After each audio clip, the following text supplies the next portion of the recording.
Are you pregnant?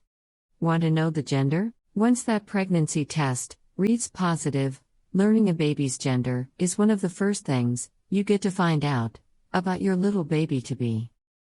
And waiting and wondering until the second trimester, ultrasound for gender determination can sometimes feel maddening, not to mention the idea of making it a surprise until birth. However, according to Dr. Steve Ramsay Ismail and his popularized theory, known as the Ramsay method, early gender prediction can be found within your first ultrasound scan, as early as 6 weeks. According to his theory, placement of the placenta may hold the key to unlocking the mystery of your baby's gender. Now, you can focus on the baby name. The Ramsay theory, or Ramsay method, is based on the notion that the position of the placenta can predict if you're carrying a boy or girl as early as week 6 of pregnancy. Dr.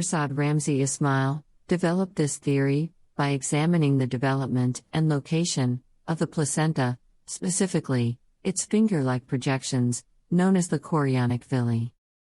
Supposedly, his data showed that a placenta developing on the left indicated that the baby was a girl, while a placenta developing on the right meant it was a boy. You can use the Ramsay theory, starting when you're about 6 weeks pregnant, when the first ultrasound is sometimes done. However, many practitioners don't recommend having your first ultrasound until your second trimester, between weeks 18 and 22 of pregnancy. But, who is Dr. Ramsay Ismail? Dr. Ramsay Ismail isn't a medical doctor, but he earned a PhD in public health and a master's degree in diagnostic medical sonography.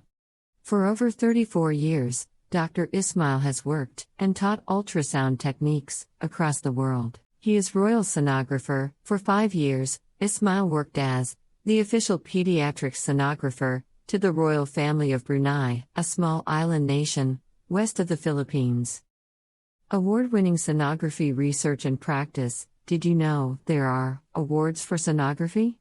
In 2005, Ismail earned the Excellence Award in Sonography from Sonography Canada, Canada's national organization for diagnostic medical sonographers.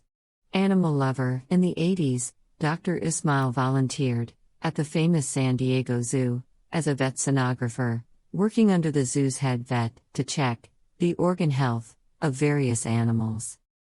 Dr. Ismail was the first to theorize that there was a relationship between a baby's gender and where the placenta is formed. By looking at an ultrasound image, you can see the location of the placenta within the uterus left side or right side, revealing whether it's a baby boy or girl. According to the Ramsay theory prediction method, if the placenta is formed on the left side of the uterus, the mom's left side, you're having a baby girl. If the placenta is formed on the right of the uterus, you're having a baby boy. However, this method of determining sex hasn't been confirmed by peer-reviewed research.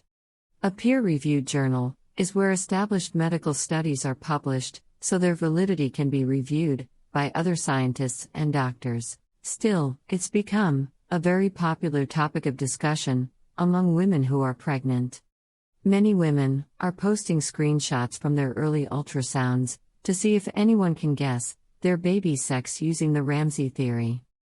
The important take-home message about the Ramsay theory is that couples should not make any premature decisions at 6 weeks about the fate of the embryo, Dr. Ross said. If you're concerned about genetic abnormalities based on sex, use one of the accepted genetic tests. The most accurate way of determining sex has always been through checking the chromosomes of the baby. This has traditionally been done through invasive tests, such chorionic villi sampling performed between 11 and 14 weeks, or amniocentesis performed at about 16 weeks. There's also a new, non-invasive maternal blood test, trusted source, that might determine a baby's sex by as early as 9 weeks. This is cost-effective and not a risk to baby or maternal health. The primary indication for performing this test is to provide information on the baby's risk for chromosomal disorders, including Down syndrome. The test isn't used as simply a sex determination test, unless there's concern for sex-linked disorders.